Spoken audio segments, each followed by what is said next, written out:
যাতে সেগুলোর দাম কমে যায়, যাতে মানুষ স্বস্তিতে থাকতে পারে। আমরা ট্যাক্স বাড়িয়েছি কিসে? আমরা ট্যাক্স বাড়িয়েছি মদের উপরে। আমরা ট্যাক্স বাড়িয়েছি কিসে? আমরা ট্যাক্স বাড়িয়েছি সিগারেটের উপরে, যা মানুষের জন্য ক্ষতিকারক। কিন্তু কিন্তু আমরা সামাজিক মাধ্যম সহ বিভিন্ন নিউজের মধ্যে দেখলাম একটি খবর। সেই খবর? বিরোধী দল দেখলাম বলছে যে এই বাজেট তারা মানে না, গণবিরোধী বাজেট মানে না।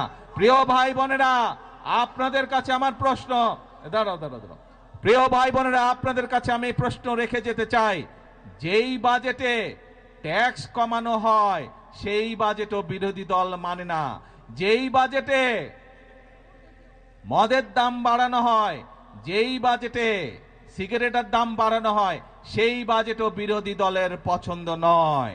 তাহলে এবার বিরোধী দলের উদ্দেশ্য বুঝতে পেরেছেন, লক্ষ্য বুঝতে পেরেছেন? তাদের লক্ষ্য বা উদ্দেশ্য দেশের মানুষের পাশে দাঁড়ানো নয়।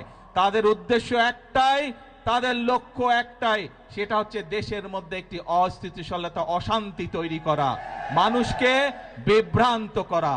প্রিয় ভাই বোনেরা, আমরা আরেকটি বিষয় এখানে বাজেটের মধ্যে উল্লেখ করেছি।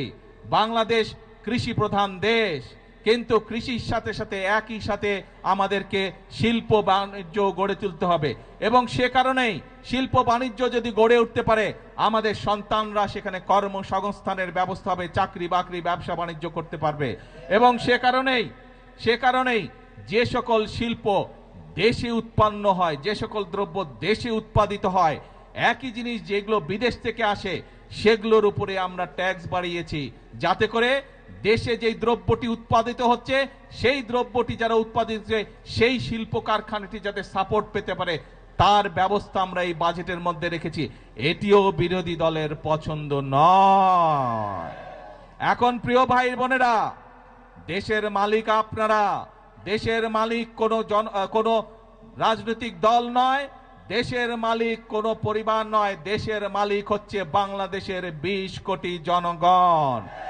এই 20 কোটি জনগণ যারা দেশের মালিক, আপনাদের কাছে আমি প্রশ্ন রেখে যাচ্ছি, আপনাদের কাছে আমি বিচার দিয়ে যাচ্ছি যে যারা জনগণকে বিভ্রান্ত করতে চায়, যেই বাজেটের মাধ্যমে জনগণের জন্য স্বস্তির ব্যবস্থার চেষ্টা করছে সরকার, সেই বাজেট বলে বিরোধী দল মানে না।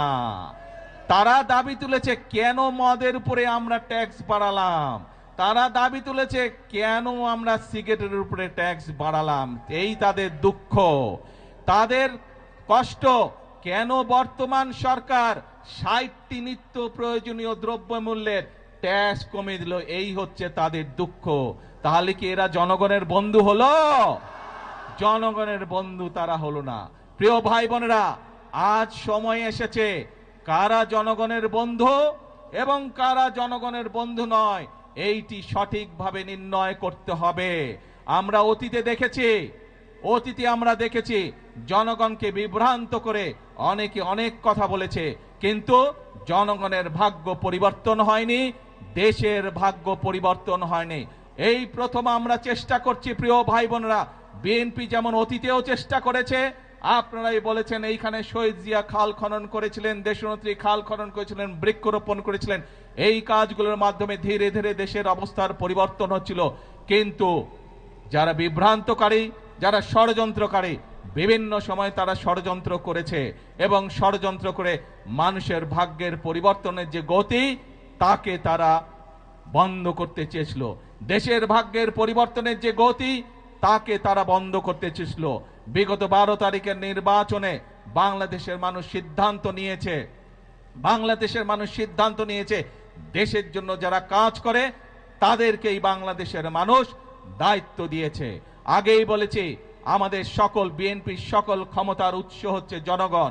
কাজেই জনগণের শক্তি হচ্ছে আমাদের শক্তি, জনগণের সমর্থন হচ্ছে আমাদের সবচেয়ে বড় সমর্থন, জনগণের শক্তি হচ্ছে আমাদের সবচেয়ে বড় শক্তি।